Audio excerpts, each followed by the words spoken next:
लोग अपनी जाति को ज़्यादा प्रेफर करते हैं कि हमारी जाति का पार्टी है, हमारा जात का ये दल है तो हम उसमें जाएंगे। तो आज आप अपने जात का, कहा जाता है कि आपके जात के ही हैं उपेंद्र कुशवाहा जी, आप उनका दल आज छोड़ करके तेजस्वी प्रसाद यादव जी के साथ आप आए हुए हैं। क्या कभी आपको ये नहीं लगा कि हम अपने समाज का, अपनी जाति की पार्टी को आज छोड़ रहे हैं और किसी दूसरे अन्य की जाति की पार्टी में जा रहे हैं? बीजेपी अपने ही पार्टी के पवन कुमार को निर्दलीय से लाकर यहाँ पेश कर दिया कौन सिंह को? और इनडायरेक्टली उपेंद्र कुशवाहा को धराशाही करने के लिए, कमजोर करने के लिए पवन जी को यहाँ ला दिया। पवन जी का तो वहाँ लड़ेंगे तो उधर लड़ेंगे, ला करके यहाँ काराकाट में ढुका दिया।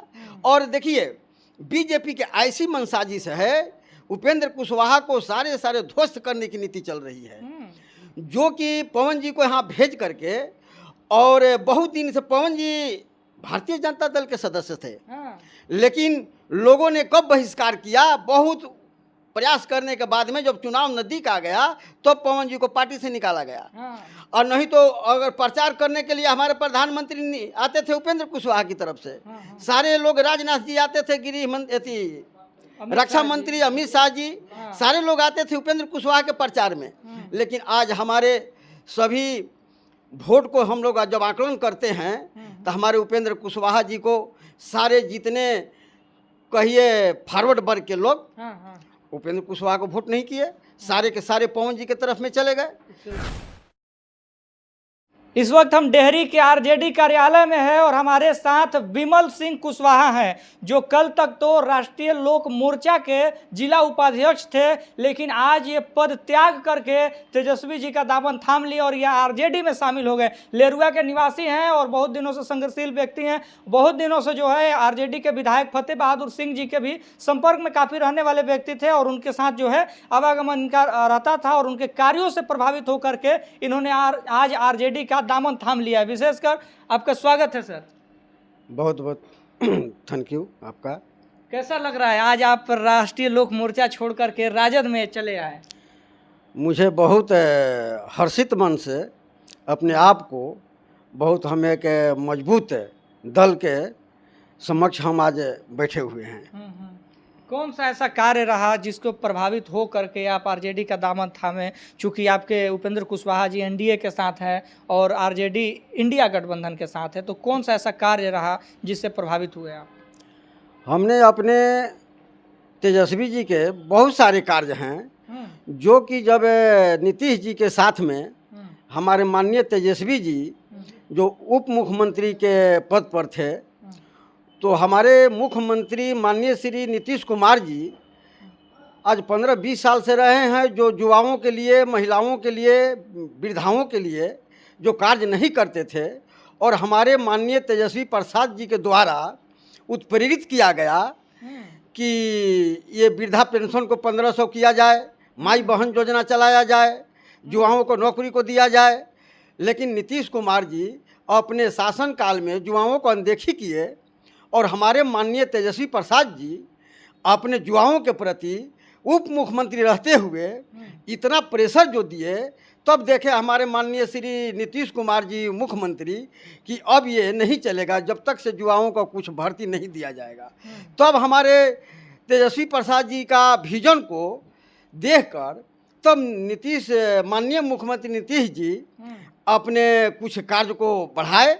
आज देखिए जो वृद्धा पेंशन बहुत दिन से 400 चल रहा था, जब हमारे माननीय श्री तेजस्वी प्रसाद यादव जी जब 1500 का घोषणा किए कि हमारी सरकार आएगी तो 1500 हम देंगे, माई बहन योजना को 2500 देंगे, तब हमारे माननीय श्री मुख्यमंत्री नीतीश कुमार जी आज ये 1100 रुपया वृद्धा पेंशन देने का काम कर रहे हैं। 125 यूनिट बिजली फ्री, और 100 बिजली 25 इसलिए दे रहे हैं। अभी हमारे माननीय तेजस्वी प्रसाद जी का जब सरकार आएगा तो 125 नहीं, 200 यूनिट बिजली फ्री दी जाएगी, और अपने माई बहन योजना को 2500 लागू किया जाएगा, जो गरीब महिला है उसके लिए बहुत बड़ा मददगार होगा। हर महीने 2500 दिया जाएगा। 200 यूनिट फ्री करने की आप बात कर रहे हैं। हाँ, 200 यूनिट जब फ्री होगा तो उसमें कई सारे मुख्य धारा से जुड़े हुए जो व्यक्ति हैं, जिनके घर टीवी, फ्रिज, कूलर है, उनका भी बिजली माफ कर दिया जाएगा ना जी? ऐसा है कि जब 200 यूनिट बिजली फ्री होगा तो 200 के बाद में जितने अगर ओवर लोग अपना लागू मैंने ऊर्जा खर्च करेंगे तो 200 काट करके अब बाकी जो बचेगा उसको मैंने दिया जाएगा। तो नीतीश कुमार तो ऐसे ही किया है कि 125 यूनिट के बाद जो यूज करेगा उसको पेमेंट करना होगा। अरे तो नीतीश कुमार जी 125 से ना बोल रहे हैं। गरीब आदमी 125 यूनिट से ज़्यादा खर्च करता है। अरे होता है, बहुत से लोगों को ऐसा है। अभी देखिए मैंने करीब करीब 50% घर में पंखा है, कूलर है, कुछ ऐसे ऐसे बहुत से संसाधन हो चुके हैं जो कि 125 यूनिट बिजली से काम नहीं चलती है, ज़्यादा कटता है। तो उनको पेमेंट करना होगा पूरा का। उनको पूरा का पेमेंट करना होगा। अभी हम लोग को सुनने में आया कि अगर यदि 125 से ऊपर का बिजली आपका खर्च होगा तो पूरे के पूरे पैसा देना होगा, उसमें कटौती नहीं होगा। लेकिन हमारे तेजस्वी प्रसाद जी का घोषणा है कि हमारी सरकार आएगी तो हम 200 यूनिट बिजली फ्री करेंगे और 200 के बाद में अगर जिसका अधिक मान लीजिए ऊर्जा खर्च होता है उसी ऊर्जा को पैसा देना पड़ेगा। अच्छा, आप जो है राष्ट्रीय लोक मोर्चा का आज दामन छोड़ करके यहाँ आए हुए हैं, क्या ऐसी राष्ट्रीय लोक मोर्चा में कमियां थी जिससे आप जो है उस चीज़ को जो है छोड़ करके, उस पार्टी को, उस दल को छोड़ करके आज आरजेडी में शामिल हुए? कौन कौन सी वो कमियां हैं? देखिए, राजनीतिक दल जो हमारे बिहार राज्य में जो बहुत से राजनीतिक दल चल रही है और सारे दल का अपना अपना एक एजेंडा है, एक प्रोसेस है काम करने का। तो हर लोगों, हमने तो बहुत दिन से माननीय श्री उपेंद्र कुशवाहा जी के साथ रहा है। मेरे को व्यक्तिगत रूप से कहीं अमान्य नहीं हुआ है। मेरे को उपेंद्र कुशवाहा जी अपने पार्टी में बहुत मेरे को मान सम्मान देते हैं। ऐसा नहीं है कि मैं उनके मान सम्मान के अभाव में हट रहा हूँ। लेकिन जो एनडीए और ये इंडिया का जो बात रही, तो हमारे एनडीए के तहत जो बिहार में बहुत से हमारे एनडीए के लोग घोषणा करते हैं लेकिन उस घोषणा पर रहते नहीं हैं। हमारे प्रधानमंत्री जी हमारे बिहार में बहुत बार आ चुके हैं, बहुत से योजनाओं को घोषणा की है लेकिन आज तक लागू नहीं हुआ। तो बहुत से लोग हमारे युवाओं में निराशा फैल रहा है और तेजस्वी जी के प्रति आशा फैल रहा है। और तेजस्वी प्रसाद यादव ने ऐलान किया है कि युवाओं को हमने बहुत नौकरी देंगे और किसी युवा को बेरोजगार नहीं रहने देंगे। नौकरी के अलावा रोजगार दिया जाएगा, व्यापार का बढ़ावा दिया जाएगा और अपने माई बहन के योजना को 2500 प्रति माह दिया जाएगा। ये सारे कार्य, ये जो अभी वृद्धा पेंशन जो 1100 जो लागू हुआ, हमारे माननीय श्री नीतीश कुमार जी इससे पहले क्यों नहीं लागू किए? जब इधर से जब हमारे विपक्ष दल के नेता जब आवाज़ उठाते हैं तब उसको भरपाई करते हैं, अन्यथा अपना उनका तो कोई विजन है नहीं। बिहार में जब वोट की बारी आती है, मेंबरशिप की बारी आती है, तो लोग अपनी जाति को ज़्यादा प्रेफर करते हैं कि हमारी जाति का पार्टी है, हमारा जात का ये दल है तो हम उसमें जाएंगे। तो आज आप अपने जात का, कहा जाता है कि आपके जात के ही हैं उपेंद्र कुशवाहा जी, आप उनका दल आज छोड़ करके तेजस्वी प्रसाद यादव जी के साथ आप आए हुए हैं। क्या कभी आपको ये नहीं लगा कि हम अपने समाज का, अपनी जाति की पार्टी को आज छोड़ रहे हैं और किसी दूसरे अन्य की जाति की पार्टी में जा रहे हैं? देखिए, ये जो दल जो बनती है किसी जात की नहीं होती है। ये जो दल जो बनती है पूरे समाज को लेकर के बनाया जाता है। और ये हमारे राष्ट्रीय जनता दल में बहुत से सारे कुशवाहों का जो चुनाव में प्रतिभागिता होती है किसी दल में नहीं है। ऐसा कभी देखिए, अभी देखिए औरंगाबाद से हमारे अब है सांसद जी हैं, हमारे देखिए काराकाट से राजाराम जी हैं और विधानसभा में बहुत कुशवाहों का सीट मिलने वाला है। और हमारे अदर दल में देखिए हमारे उपेंद्र कुशवाहा जी राष्ट्रीय लोक मोर्चा पार्टी बनाए हैं, उनको बताइए कि सांसद में देखिए खाली मात्र एक सीट दिया गया और एक सीट के बाद में भी बीजेपी अपने ही पार्टी के पवन कुमार को निर्दलीय से लाकर यहाँ पेश कर दिया और इनडायरेक्टली उपेंद्र कुशवाहा को धराशाही करने के लिए, कमजोर करने के लिए पवन जी को यहाँ ला दिया। पवन जी का तो वहाँ लड़ेंगे तो उधर लड़ेंगे, ला करके यहाँ काराकाट में ढुका दिया। और देखिए बीजेपी के ऐसी मनसाजिश है, उपेंद्र कुशवाहा को सारे ध्वस्त करने की नीति चल रही है, जो कि पवन जी को यहाँ भेज करके, और बहुत दिन से पवन जी भारतीय जनता दल के सदस्य थे, लेकिन लोगों ने कब बहिष्कार किया, बहुत प्रयास करने के बाद में जब चुनाव नज़दीक आ गया तो पवन जी को पार्टी से निकाला गया। और नहीं तो अगर प्रचार करने के लिए हमारे प्रधानमंत्री आते थे उपेंद्र कुशवाहा की तरफ से, सारे लोग, राजनाथ जी आते थे, गृह मंत्री रक्षा मंत्री अमित शाह जी, सारे लोग आते थे उपेंद्र कुशवाहा के प्रचार में।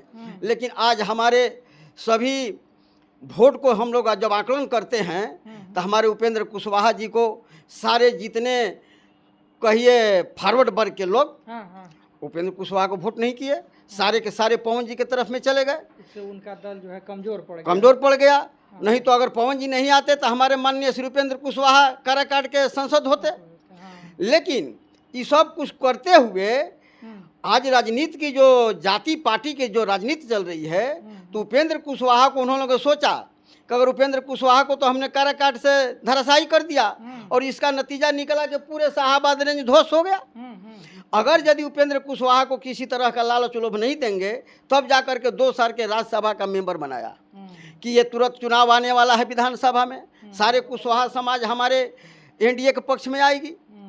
तो ये सारे कुशवाहा समाज समझ गई है कि हमारे एनडीए लोग हम लोगों को किस तहत में रखना चाहती है। दलितों को, अति पिछड़ों को, मुस्लिमों को, सारे अरे जितने मने कहिए कि बाइकआउट फॉरवर्ड की जो चीज चल रही है वो प्योर भाजपा में बाइकआउट फॉरवर्ड लगती है। ज्यादा फॉरवर्ड लोगों के वहाँ स्थान है, बाइकआउट को तो है नहीं। बताइए हमारे नरेंद्र मोदी जी कभी बिहार में कितने कुशवाहा को सीट दिए। यही देखिए राष्ट्रीय जनता दल में कुशवाहों का बहुत सीट मिलता है, आज भी मिलने वाला है, दलितों को मिलता है। और सारे माने जात को ख्याल रख करके उनकी जितने भागीदारी उतनी हिस्सेदारी की बात चलती है तो राष्ट्रीय जनता दल में है।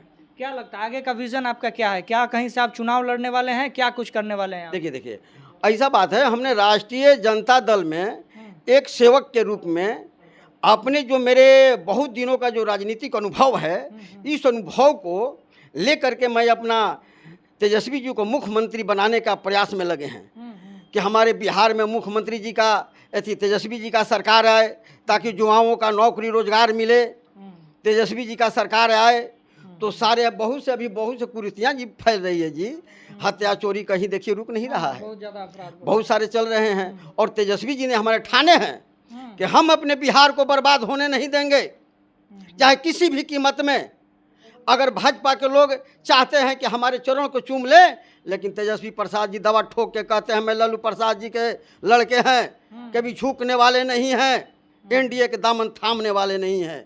आज सारे बिहार के लोग समझ गए हैं कि हमारे जो तेजस्वी जी हैं वही बिहार के कर्णधार हैं, उन्हीं को हाथों में बागडोर मिलेगा और मिलने जा रहा है। सारे युवा माताएं बहनें, सारे नौजवान, किसान, सभी वर्ग के लोग केवल तेजस्वी जी को याद कर रहे हैं। वो समय आने दीजिए, यह बहुत दिन कम ही बच गया है। जो चुनाव होगा उसमें हमारे एनडीए दल को समझ में आ जाएगी कि बिहार में तो हकीकत में यहाँ की जनता एक समरसता की मार्ग को चयन कर ली है। तो चलिए, ये थे विमल कुशवाहा जी जिन्होंने अपनी बात को रखा और इन्होंने साफ तौर पे कहा कि जिस तरह से एनडीए जो है वो छोटी छोटी दलें, जो दलितों की दल है, जो अति पिछड़ों की दल है, जो मुस्लिमों की दल है, उनको पहले अपने खेमे में लाती है, अपने साथ गठबंधन करती है, उसके साथ एयरलाइंस करके फिर उसको धीरे धीरे जो है समाप्त कर देती है। उसको कमज़ोर करने के लिए किस तरह से पवन सिंह जी का यहाँ पर जो है भाजपा के द्वारा लाया गया और काराकाट सीट को जो है किस तरह से उपेंद्र कुशवाहा जी को हराने के लिए प्रयास किया गया, इन्होंने तमाम तरह की निशाना साधा। और इन्होंने साफ तौर पे कहा कि किसी भी तरह से अब एनडीए के साथ जो भी दल है उसका समर्थन अगर अति पिछड़ा और दलित करता है तो वो उसके लिए सबसे बड़ी मूर्खता है। जिस तरह से एनडीए जो है बिहार को बर्बाद कर रही है, जिस तरह से देश को बर्बाद कर रही है, जिस तरह से युवाओं के भविष्य को बर्बाद कर रही है, उसका कतई हम लोग साथ नहीं है। और तेजस्वी जी, जिसको रोजगार पुरुष भी कहा जाता है, जिन्होंने अपने कार्यकाल में कई लोगों को रोजगार दिया, कई लोग जो है कई सारे इनके दावा हैं, कई सारे वादे हैं जिन्होंने महिलाओं के लिए, दलित बच्चों के लिए, स्टूडेंट के लिए, बहुत सारे लोगों के लिए इनका जो है योजनाएं जो है अभी भविष्य में अगर इनकी सरकार बनती है तो तमाम तरह की चीज़ों को यहाँ पर किया जाएगा। बाकी आपका क्या कहना है प्रतिक्रिया कमेंट बॉक्स में दीजिएगा। चैनल पर नए होंगे तो सब्सक्राइब कर लीजिएगा। धन्यवाद। जय भारत।